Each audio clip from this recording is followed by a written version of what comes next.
ഹരി ഓം. ഇന്ന് ശ്രീമന്നാരായണീയം 50-ാം ദശകമാണ് വായിക്കാൻ പോകുന്നത്. ഇതിൽ വത്സാസുരൻ്റെയും ബകാസുരൻ്റെയും വധത്തെയാണ് വർണ്ണിച്ചിരിക്കുന്നത്. 1 മുതൽ 10 വരെയുള്ള ശ്ലോകങ്ങൾ വായിക്കാം. ഒന്നാമത്തെ ശ്ലോകം. തരളമധുകൃദ്വൃന്ദേ വൃന്ദാവനേഥ മനോഹരേ പശുപശിശുഭിः സാകം വത്സാനുപാലനലോലുപ ഹലധര സഖോ ദേവ ശ്രീമൻ വിജേരിധാരയൻ ഗവലമുരളീവേത്രം നേത്രാഭിരാമതനുദ്യുതി. അർത്ഥം: ഹേ ശ്രീമൻ ദേവ, അഥ ഹലധരസഖഃ നേത്രാഭിരാമതനുദ്യുതിഃ ത്വം. അല്ലയോ മംഗളമൂർത്തിയായ ഭഗവാനെ, അനന്തരം ബലഭദ്രനോടുകൂടി കണ്ണിനു കർപ്പൂരമായ മെയ്യഴകുള്ള നിന്തിരുവടി തരള മധുകൃദ്വൃന്ദേ മനോഹരേ വൃന്ദാവനേ, വണ്ടിൻ കൂട്ടം മുരണ്ടു നടക്കുന്ന മനോഹരമായ വൃന്ദാവനത്തിൽ വത്സാനുപാലന ലോലുപഃ, പൈക്കുട്ടികളെ മേയ്ക്കുന്നതിൽ താൽപ്പര്യമുള്ളവനായിട്ട്, ഗവല മുരളീവേത്രം ധാരയൻ, കൊമ്പ്, ഓടക്കുഴൽ, ചൂരക്കോൽ എന്നിവയെല്ലാം എഴുത്തും കൊണ്ട്, പശുപശിശുഭിഃ സാകം വിചേരിഥ, ഇടയ കുട്ടികളോടുകൂടി ചേർന്ന് സഞ്ചരിച്ചു. രണ്ടാമത്തെ ശ്ലോകം. വിഹിത ജഗതീരക്ഷം ലക്ഷ്മീകരാംബുജലാളിതം ദദതി ചരണദ്വന്ദ്വം വൃന്ദാവനേ ത്വയി പാവനേ, കിമിവ ന ബഭൗ സമ്പത്സംപൂരിതം തരുവല്ലരീ സലിലധരണീ ഗോത്രക്ഷേത്രാധികം കമലാപതേ. അർത്ഥം: ഹേ കമലാപതേ, ത്വയി പാവനേ വൃന്ദാവനേ, അല്ലയോ കമലാപതേ, ലക്ഷ്മീവല്ലഭനായ ഭഗവാനെ, അവിടുന്ന് പുണ്യതമമായ വൃന്ദാവനത്തിൽ വിഹിത ജഗതീരക്ഷം ലക്ഷ്മീകരാംബുജലാളിതം ചരണദ്വന്ദ്വം ദദതി, ഭുവനരക്ഷ നടത്തുന്നതും ശ്രീദേവി കൈത്താമരപ്പൂ കൊണ്ട് ഓമനിക്കുന്നതുമായ തൃക്കാലടികൾ അർപ്പിക്കവേ, തരുവല്ലരീ സലിലധരണീ ഗോത്രക്ഷേത്രാധികം, മരങ്ങളും വള്ളികളും ഭൂമിയും മലയും വയലും, കിമിവ എന്തെന്ത്, സമ്പത് സമ്പൂരിതം ന ബഭൗ സമ്പത്ത് നിറഞ്ഞവയായി ഭവിച്ചില്ല, എല്ലാം സർവ ഐശ്വര്യ സമൃദ്ധമായി ഭവിച്ചു. മൂന്നാമത്തെ ശ്ലോകം. വിലസതുലപേ കാന്താരാന്തേ സമീരണശീതളേ വിപുലയമുനാതീരേ ഗോവർദ്ധനാചലമൂർധസു ലളിതമുരളീനാദ സഞ്ചാരയൻ ഖലു വാത്സകം ക്വചന ദിവസേ ദൈത്യം വത്സാകൃതിം ത്വമുദൈക്ഷഥ. അർത്ഥം: വിലസതുലപേ കാന്താരാന്തേ, ധാരാളം നല്ല പുല്ലുള്ള കാട്ടിനകത്തും, സമീരണ ശീതളേ വിപുല യമുനാതീരേ ഗോവർദ്ധനാചലമൂർധസൂച്ച, സമീരണ ശീതളേ കുളിർക്കാറ്റ് വീശുന്ന, വിപുല യമുനാതീരേ പരന്ന യമുനാതീരത്തിലും, ഗോവർദ്ധനാചലമൂർധസൂച്ച ഗോവർദ്ധന പർവ്വതത്തിൻ്റെ മുകൾ തട്ടുകളിലും, ത്വം അവിടുന്ന്, ലളിതമുരളീനാഥഃ ഭംഗിയിൽ ഓടക്കുഴലൂതിക്കൊണ്ട്, വാത്സകം സഞ്ചാരയൻ ഖലു പൈക്കുട്ടികളെ മനസ്സിരുത്തി മേച്ചു നടക്കുമ്പോൾ, ക്വചന ദിവസേ ഒരു ദിവസം, വത്സാകൃതിം ദൈത്യം ഉദൈക്ഷഥ പശുക്കിടാവിൻ്റെ രൂപത്തിൽ കൂട്ടത്തിൽ കടന്നുകൂടിയ ഒരസുരനെ തിരിച്ചറിഞ്ഞു കണ്ടെത്തി. നാലാമത്തെ ശ്ലോകം.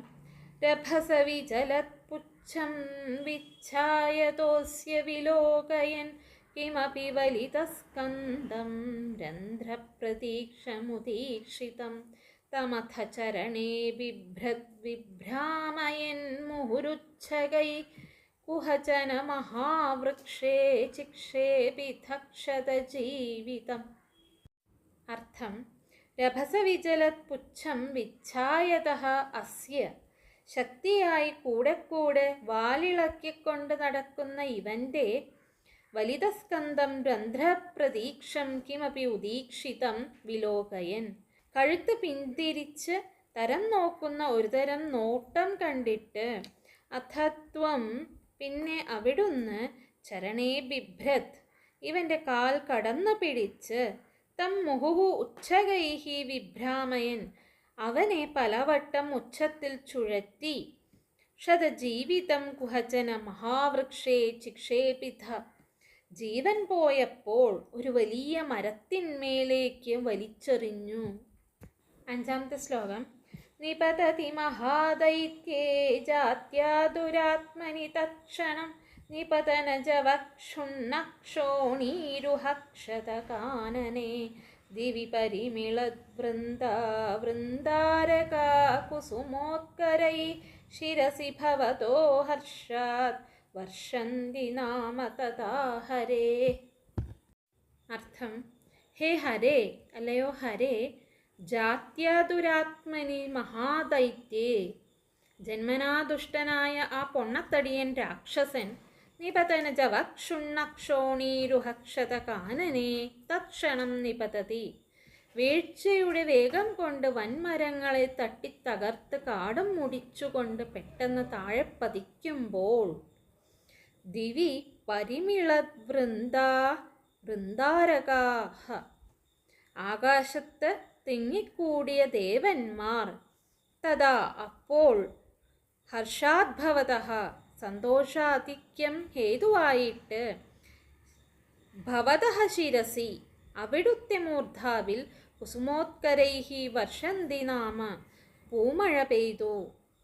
ആറാമത്തെ ശ്ലോകം. സുരഭിലതമാമൂർധന്യോർധ്വം കുതഃ കുസുമാവലി നിപതതി തവേത്യുക്തോ ബാലൈ സഹേലമുദൈരയ ഝടിതി ധനുജക്ഷേപേണോർധ്വം ഗതസ്തരുമണ്ഡലാത് കുസുമനികരസോയം നൂനം സമേതി ശനൈരിതി. അർത്ഥം: തവ മൂർധനി അങ്ങയുടെ തലയിൽ സുരഭിലതമാ കുസുമാവലി ഊർധ്വം കുതഃ നിപതതി വിശേഷപ്പെട്ട വാസനയുള്ള പൂക്കൾ മുകളിൽ എവിടെ നിന്ന് വന്നു വീഴുന്നു. ഇതി ബാലൈഹി ഉക്തഃ ത്വം എന്നുണ്ടായ കുട്ടികളുടെ ചോദ്യത്തിന് ധനുജക്ഷേപേണ തരുമണ്ഡലാജ്ജടിതി ഊർധ്വം ഗതഃ സഹ അയം കുസുമനികരഃ അസുരനെ വലിച്ചെറിഞ്ഞപ്പോൾ മരങ്ങളിൽ നിന്ന് പെട്ടെന്ന് മുകളിലേക്ക് തെറിച്ചുപോയ ആ പൂക്കൾ ശനൈഹി സമേതി നൂനമിതി സഹേലം മുദൈരയ പതുക്കെ താഴോട്ട് വീഴുകയാണ്, സംശയമില്ല എന്ന് കളിയായിട്ട് മറുപടി പറഞ്ഞു. ഏഴാമത്തെ ശ്ലോകം. ക്വചന ദിവസേ ഭൂയോ ഭൂയസ്തരേ പരുഷാതപേ തപനതനയാ പാഥ പാതും ഗതാ ഭവദാദയ ചലിതഗരുതം പ്രേക്ഷാമാസുർഭഗം ഖലു വിസ്മൃതം ക്ഷിതിധരകരുച്ഛേദേ കൈലാസശൈലമിവാപരം. അർത്ഥം: ഭൂയഃ ക്വചന ദിവസേ ഭൂയസ്തരേ പരുഷാതപേ പിന്നെയും ഒരു ദിവസം നല്ല വേനൽക്കാലത്ത് ചുട്ടുപഴുത്ത വെയിലത്ത് തപനതനയാപാഥ പാതും ഗതാ ഭവദാദയ ദാഹം തീർക്കുന്നതിനായി കാളിന്തിയിലേക്ക് ചെന്ന അവിടുന്നും കൂട്ടുകാരും ക്ഷിതിധരകരുച്ഛേദേ വിസ്മൃതം ഖലു പണ്ട് പർവ്വതങ്ങളുടെ ചിറകു മുറിച്ച കൂട്ടത്തിൽ ഇന്ദ്രൻ മറന്നുപോയ അപരം കൈലാസശൈലമിവ സ്ഥിതം ചലിതഗരുതം മറ്റൊരു കൈലാസശൈലമാണോ എന്ന് തോന്നും വണ്ണം ചിറകാട്ടി ഇരിക്കുന്ന ഭഗം പ്രേക്ഷാമാസുഹു ഒരു കൊത്തിയെ കണ്ടെത്തി. എട്ടാമത്തെ ശ്ലോകം. പിബതി സലിലം ഗോപവ്രാതേ ഭവന്തമഭിദ്രുത സകില നിഖിലൻ അഗ്നിപ്രഖ്യം പുനർദ്രുതമുദ്വമൻ ദലയിതുമഗാത്രോട്യാ കോട്യാ തദാ ശുഭവാൻ വിഭോ ഖലജനഭിദാ ചുഞ്ജുശ്ചഞ്ജു പ്രഗൃഹ്യ തദാരതം. അർത്ഥം: ഗോപവ്രാതേ സലിലം പിബതി ഇടയക്കുട്ടികൾ കൂട്ടം കൂട്ടമായി വെള്ളം കുടിക്കുമ്പോൾ സഹ ഭവന്തം അതിദ്രുതഃ നിഖിലൻ അവൻ നേരിട്ടോടി വന്ന് നിന്തിരുവടിയെ കൊത്തി വിഴുങ്ങിയിട്ട് അഗ്നിപ്രഖ്യം കില പുനഃ ദ്രുതം ഉദ്വമൻ. തീ പോലെ പൊള്ളിപ്പോയതിനാലാവാം പെട്ടെന്ന് കക്കിയിട്ട് കോട്യാതലയിതും അഗാധ്. മൂർച്ചയുള്ള കൊക്കിൻ തലപ്പുകൊണ്ട് കൊത്തിക്കീറുവാനടുത്തു വന്നു. ഹേ വിഭോ ഖലജനഭിത ചുഞ്ചുഹു ഭവാൻ. അല്ലയോ ഭഗവാനെ, ദുഷ്ടന്മാരെ ഭേദിക്കുന്നതിൽ സമർത്ഥനായ അങ്ങ് തഥാ ആശു ചഞ്ചു പ്രഗൃഹ്യ തം ദദാര. അപ്പോൾ പെട്ടെന്ന് തന്നെ ആ വിടർത്തിയ 2 കൊക്കുകളിലും കടന്നുപിടിച്ച് അവനെ 2ആയി പിളർന്നു കൊന്നു. 9ാമത്തെ ശ്ലോകം. സപതി സഹജാം സന്ദ്രഷ്ടും വാ മൃതാം ഖലു പൂതനാമനുജമഘമപ്യഗ്രേ ഗത്വാ പ്രതീക്ഷിതുമേവ വാ ശമനനിലയം യാതേ തസ്മിൻ ബകേ സുമനോഗണേ കിരതി സുമനോ വൃന്ദം വൃന്ദാവനാത് ഗൃഹമയ്യഥാ. അർത്ഥം: മൃതാം സഹജാം പൂതനാം സപതി സന്ദ്രഷ്ടും വാ.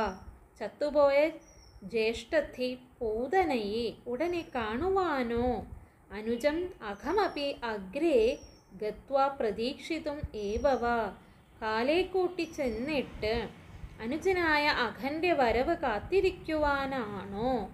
തസ്മിൻ ബകേ ശമനനിലയം യാതേ. ആ ഭഗൻ യമപുരിയിലേക്ക് പോയപ്പോൾ സുമനോഗണേ സുമനോവൃന്ദം കിരതി. ദേവസമൂഹം പൊഴിക്കുന്ന പൂമഴ ഏറ്റുകൊണ്ട് വൃന്ദാവനാത് ത്വം ഗൃഹം അയ്യഥാഹ ഖലു. നിന്തിരുവടി വൃന്ദാവനത്തിൽ നിന്നും ഗൃഹത്തിലേക്ക് പോയി. 10ാമത്തെ ശ്ലോകം.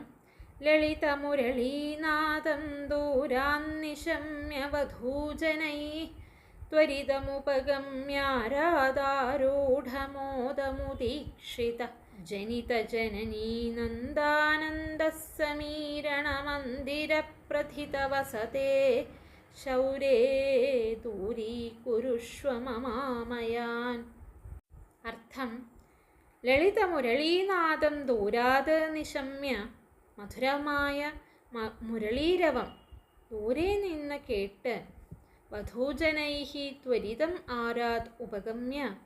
ഗോപസ്ത്രീകൾ ഗൃഹജോലി വിട്ട് വേഗത്തിൽ ഓടിയണഞ്ഞ് ആരൂഢമോദം ഉദീക്ഷിത സന്തോഷപാരവശ്യത്തോടും ആകാംക്ഷയോടും ഉറ്റുനോക്കുമ്പോൾ ജനിത ജനനീനന്ദാനന്ദഃ സമീരണ മന്ദിരപ്രഥിത വസതേ ശൗരേ. അമ്മയച്ഛന്മാർക്ക് ആനന്ദം നൽകുന്നവനും അല്ലയോ ഗുരുവായൂരമ്പലത്തിൽ പ്രസിദ്ധി പെറ്റുവാണരുളുന്നവനുമായ കൃഷ്ണഭഗവാനെ, ത്വം മമ ആമയാൻ ദൂരീകുരുഷ്വ. നിന്തിരുവടി അടിയൻ്റെ രോഗമെല്ലാം അകറ്റിത്തരേണമേ.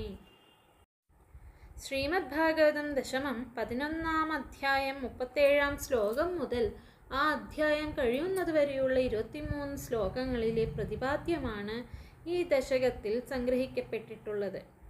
ഭഗവാൻ ശ്രീകൃഷ്ണൻ ബലഭദ്രനോടുകൂടി, ജ്യേഷ്ഠനായ ബലരാമനോടുകൂടി വണ്ടിൻ കൂട്ടം മുരണ്ടു നടക്കുന്ന മനോഹരമായ വൃന്ദാവനത്തിൽ പൈക്കുട്ടികളെ, അതായത് മാടുമേയ്ക്കുന്നതിൽ താല്പര്യമുള്ളവനായിട്ട് കൊമ്പ്, ഓടക്കുഴൽ, ചൂരക്കോൽ എന്നിവയെല്ലാം എടുത്തും കൊണ്ട് ഇടയക്കുട്ടികളോട് കൂടി ചേർന്ന് സഞ്ചരിച്ചു.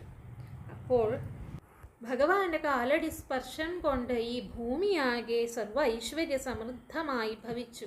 അങ്ങനെ ഭഗവാൻ വൃന്ദാവനത്തിലും ഗോവർദ്ധന പർവ്വതത്തിൻ്റെ മുകൾ തട്ടിലും ഓടക്കുഴലൂതിക്കൊണ്ട് മാടുമേച്ച് വിഹരിക്കവേ ഒരു ദിവസം പശുക്കിടാവിൻ്റെ രൂപത്തിൽ കൂട്ടത്തിൽ കടന്നുകൂടിയ ഒരസുരനെ തിരിച്ചറിഞ്ഞു. വളരെ വേഗത്തിൽ ശക്തിയായി വാലിളക്കിക്കൊണ്ട് നടക്കുന്ന ആ അസുരൻ്റെ കഴുത്ത് പിന്തിരിച്ച് തരം നോക്കുന്ന ഒരു തരം നോട്ടം കണ്ടിട്ട് അവൻ്റെ കാൽ കടന്നു പിടിച്ച് അവനെ പലവട്ടം ഉച്ചത്തിൽ ചുഴറ്റി ജീവൻ പോയപ്പോൾ ഒരു വലിയ മരത്തിന്മേലേക്ക് ഭഗവാൻ വലിച്ചെറിഞ്ഞു. അങ്ങനെ ആ അസുരൻ ചത്തുവീണപ്പോൾ ആകാശത്ത് തിങ്ങിക്കൂടിയ ദേവന്മാർ അപ്പോഴുണ്ടായ സന്തോഷം കൊണ്ട് അവിടുത്തെ ഭഗവാന്റെ മൂർധാവിൽ തലയിൽ പൂമഴ പെയ്തു. ആ പൂമഴ കണ്ടിട്ട് ഭഗവാന്റെ കൂട്ടുകാർ ഈ പൂമഴ എവിടെ നിന്ന് വന്നു എന്ന് ശങ്കിച്ചിട്ട് ചോദിച്ചപ്പോൾ ഭഗവാൻ കളിയായിട്ട് ആ അസുരനെ വലിച്ചെറിഞ്ഞപ്പോൾ മരങ്ങളിൽ നിന്നും പെട്ടെന്ന് മുകളിലേക്ക് തെറിച്ചുപോയ ആ പൂക്കൾ പതുക്കെ താഴോട്ട് വീഴുകയാണ് എന്ന് പറഞ്ഞു. പിന്നെ മറ്റൊരു ദിവസം ഒരു വേനൽക്കാലത്ത് ചുട്ടുപഴുത്ത വെയിലത്ത് ദാഹം തീർക്കാനായി കാളിന്തിയിൽ ചെന്ന ഭഗവാനും കൂട്ടുകാരും പണ്ട് പർവ്വതങ്ങളുടെ ചിറകു മുറിച്ച കൂട്ടത്തിൽ ഇന്ദ്രൻ മറന്നുപോയ മറ്റൊരു കൈലാസ പർവ്വതമാണോ എന്ന് തോന്നും വണ്ണം ചിറകാട്ടിയിരിക്കുന്ന ഒരു കൊറ്റിയെ കണ്ടെത്തി. കൂട്ടുകാരായ ഇടയക്കുട്ടികൾ കൂട്ടം കൂട്ടമായി വെള്ളം കുടിക്കുമ്പോൾ അവൻ ആ ഭഗം അല്ലെങ്കിൽ കൊറ്റി നേരിട്ടോടി വന്ന് ഭഗവാനെ കൊത്തി വിഴുങ്ങി. അപ്പോൾ തീ പോലെ പൊള്ളിപ്പോയതിനാലാവാമെന്ന പോലെ പെട്ടെന്ന് കക്കിയിട്ട് മൂർച്ചയുള്ള കൊക്കിൻ്റെ തലപ്പ് കൊണ്ട് കൊത്തിക്കീറുവാൻ അടുത്തു വന്നു. അപ്പോൾ ഭഗവാൻ പെട്ടെന്ന് ആ കൊക്കിൻ്റെ രണ്ട് കൊക്കുകളിലും കടന്നു പിടിച്ച് അവനെ രണ്ടായി പിളർന്ന് കൊന്നു. ചത്തുപോയ പൂതനയെ, ജ്യേഷ്ഠത്തിയായ പൂതനയെ ഉടൻ കാണുവാനാണോ, കാലേ കൊട്ടിച്ചെന്നിട്ട് അനുജനായ അഘൻ്റെ വരവ് കാത്തിരിക്കുവാനാണോ എന്ന പോലെ ആ ബകാസുരൻ യമപുരിയിലേക്ക് പോയപ്പോൾ ദേവസമൂഹം പൊഴിക്കുന്ന പൂമഴയേറ്റുകൊണ്ട് ഭഗവാൻ വൃന്ദാവനത്തിൽ നിന്നും ഗൃഹത്തിലേക്ക് പോയി. അങ്ങനെ മധുരമായ ആ ഓടക്കുഴൽ പാട്ട് ദൂരെ നിന്ന് കേട്ട് ഗോപസ്ത്രീകൾ ഗൃഹം വിട്ട് വീട് വിട്ട് വേഗത്തിൽ ഓടിയണഞ്ഞ് സന്തോഷപാരവശ്യത്തോടും ആകാംക്ഷയോടും ഉറ്റുനോക്കുമ്പോൾ അമ്മയച്ഛന്മാർക്ക് സന്തോഷം നൽകുന്നവനുമായ അല്ലയോ ഗുരുവായൂരമ്പലത്തിൽ പ്രസിദ്ധി വെറ്റുവാണ് അരുളുന്നവനുമായ കൃഷ്ണ ഭഗവാനെ, അവിടുന്ന് അടിയൻ്റെ രോഗങ്ങളെല്ലാം അകറ്റിത്തരണമേ.